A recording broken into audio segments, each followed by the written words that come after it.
Britain pharma company AstraZeneca corona 19 vaccine ను ప్రపంచవ్యాప్తంగా ఉపసంహరించుకుంటున్నట్లు వెల్లడించింది. ఇక నుంచి ఉత్పత్తి సరఫరా నిలిపివేస్తున్నట్లు ప్రకటించింది. వ్యాక్సిన్ ను ఇకపై ఉత్పత్తి సరఫరా చేయడం లేదని కంపెనీ తెలిపింది.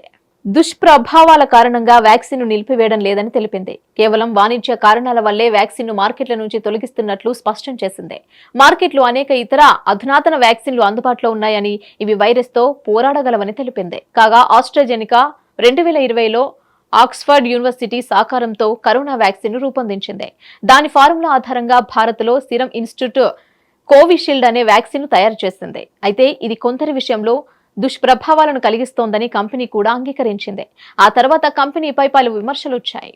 కోవిషీల్డ్ వ్యాక్సిన్ విషయంలో ఆస్ట్రాజెనికా కంపెనీ తీసుకున్న నిర్ణయంపై ప్రపంచవ్యాప్తంగా అనేక మంది స్పందిస్తున్నారు. ట్విట్టర్ వేదికగా సంతోషం వ్యక్తం చేస్తున్నారు. కోవిషీల్డ్ వ్యాక్సిన్ కారణంగా కలిగే చెడు ప్రభావాలు తమకు ముందే తెలుసునని, వాటి గురించి అప్పట్లో మాట్లాడితే తమను తప్పుబట్టారని కొందరు ఆవేదన వ్యక్తం చేస్తున్నారు.